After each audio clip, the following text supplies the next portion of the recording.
Well, good evening, everyone. It is Sunday, June 22nd. It's about 7:15. I'm up in Wisconsin. What's the place called? St. Croix Falls, Wisconsin. I'm up here to get my X195 looked at. Hopefully I can get that taken care of tomorrow. I have not been able to reach the owner of the company yet. What happened on Friday over in Wyoming, I think. We were pulling into a camping spot and looked up, and there was a wire hanging off the roof, and we lost a solar panel. Don't know when or where, but we lost a solar panel. So I'm going to take it there tomorrow with hopes of getting a new solar panel. Not sure if it would be covered under warranty, or if it's something I've got to pay for, or if it's even something he has in stock. But I'm really hoping he does. And if I got to pay for it, I got to pay for it. I'll keep you up to date on that. And also on that same day, as we were getting on the interstate, I got behind one of those dump trucks that have I think they call them a pony or a small pig. I don't know what it is. It's the ones that have two dumps on it. And somehow or another, the guy's gate opened and just started raining pea gravel. And with that pea gravel, it went everywhere, and I couldn't get away from it. And the whole front of the truck got peppered. I don't know if you can see it in here.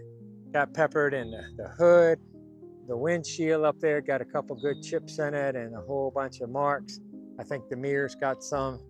Anyway, the guy out there, he was out of Utah, got the driver to pull over, and he told me to get the driver to take some video and some pictures and send it to him, but the driver just went off. He had a pipe in his hand and started cussing and screaming, and I don't know, he just went off. So I left the scene and went on up the road and called him, and he told me just to take some pictures and send it to him, and that we'd see what he could work out.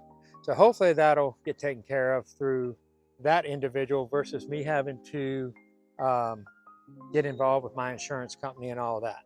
So anyway, I'll keep you up to date on that. So it's been quite an experience on this trip. We went up north,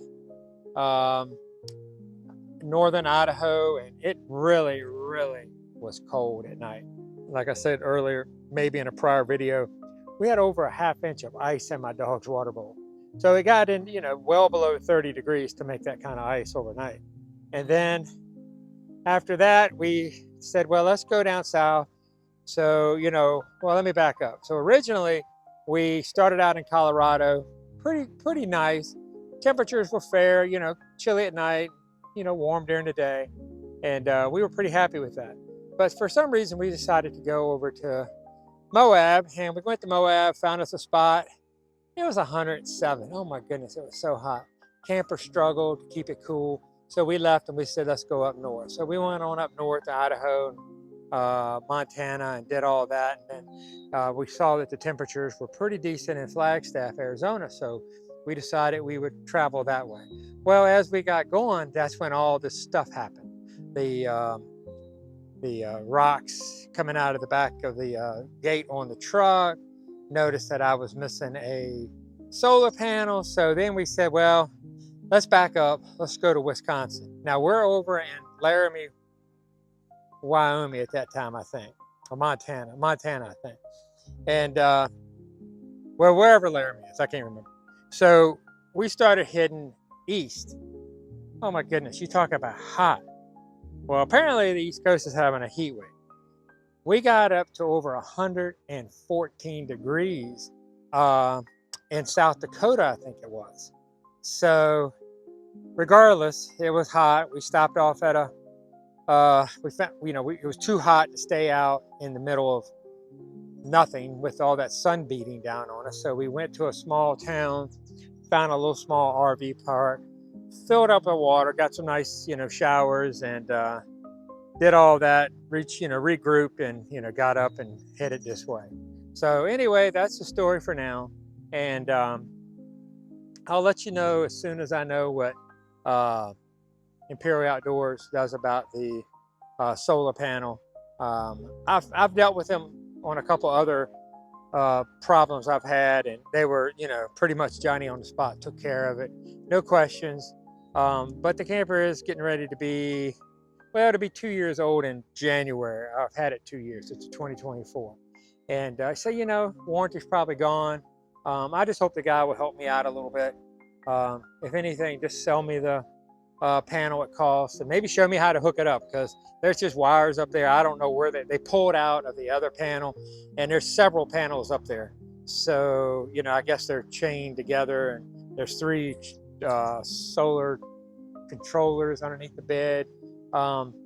So it's a lot of solar in there, and it's just kind of above my pay grade on that. But anyway, I went ahead and did wash the truck today. I found a truck wash, and it did a pretty good job. And the camper, man, they were filthy. They were really filthy. I mean, can you imagine driving through the Valley of Gods and Moab and all these places we've been? And it was just, it was thick. It was real thick. Praying for rain to wash it off, but it never happened. And so we found this truck wash out on in I think Minnesota, and we pulled in there, and it was self-serve. You open the door, you go in, and you know, you just wash. And come to find out, 38 minutes cost you about $100. And I didn't really know that, but that's okay. It's got the dirt off. It's going to get dirty between, you know, Wisconsin and Virginia, and I'll just have to wash it again. But it got pretty clean. I didn't really wash the truck with anything, just kind of sprayed it down. And then I went up here to the good old Walmart where we're going to spend the night, which is right behind the Walmart is where the Imperial Outdoors manufacturing facility is. So we're only like, I don't know, quarter mile from there. So we'll sleep here tonight, get up in the morning, go over there, and hopefully the gentleman will help. But anyway, I went to Walmart and got some quick detail and got all the water spots off. And it doesn't look too bad. It's got a nice shine to it, but it's nowhere near the truck it was when I left 2 weeks ago. But you know, that's what you get when you buy a black truck. I swore up and down I would never get another one. 1995, I bought a black Chevrolet Stepside. Thought it was a nice looking truck, kept it 6 weeks and got rid of it. Could not keep it clean. I just gotta, you know, I'm a little older now, so maybe I'm not gonna be quite as anal about it. You know, if it gets dirty, it gets dirty, and that's probably not gonna happen. I'll probably get rid of it, but I'll keep you up to date on that. Anyway, I just like to thank y'all for tuning in, and thanks for watching, and have a good night, and we'll talk to you soon.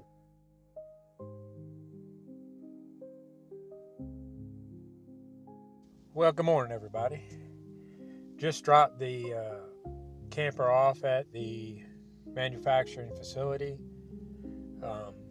Looks like they're going to take care of the solar panels and the charger controller. Still don't know whether it's going to be covered under warranty or not, but that's okay. They're going to take care of it and let us get back on the road. That's pretty good customer service to show up somewhere on a Monday morning unannounced, and they'll jump right in and take care of your problem. And so for that being said, I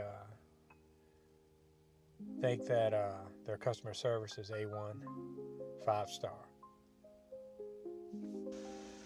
Well, good evening.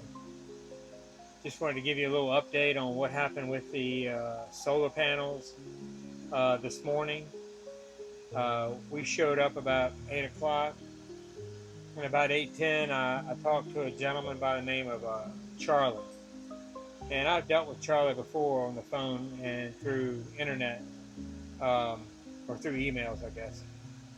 And told him what was going on, and told him I had lost the solar panel, and he said, well, we'll see what you got. If you don't mind dropping it off, come back in an hour, and go get you some breakfast, whatever, you know, and we'll take care of it, or we'll see what you have. So we were gone probably an hour, hour and a half. My wife and I, we came back and went into the shop, and he had replaced the missing solar panel, and then apparently there was some damage to another one, and went ahead and replaced that. So I'm not sure. We're thinking warranty is going to cover it, but anyway, Monday morning, 8 o'clock, unannounced, walked in, told them what the problem was, and they took care of it. So you can never ever in an RV business find a better customer service. If you do, uh, I'm glad, but they are, you know, top notch. So the update is solar panel has been replaced. The charge controller was reprogrammed, and everything's working as it's supposed to. It was working before now because I had plenty of solar, but I did have a break in the line, so I wasn't getting as much solar as the potential. So with that, I got 2 solar panels replaced, and we are now currently out of Wisconsin and somewhere in Illinois, a little small campground, trying to get back to Virginia. You know, the trip got cut short because of some, well, mainly weather. I mean, it's just extremely hot, and it's no fun outside in 100-degree weather. I don't care where you're at, even unless you're in Miami on a beach or California on a beach where you have water, or maybe a lake would be fine. But we're out camping and trying to enjoy the RV, and with that little hiccup, it was taken care of. So thanks for tuning in, and I'll keep you updated on any new projects. And we're headed back to Virginia. We'll probably stay out one more night. Hopefully tomorrow night we'll find some dispersed camping over in Kentucky, West Virginia, in that area, and then we'll head on back home. So for now, signing out. Thanks for watching.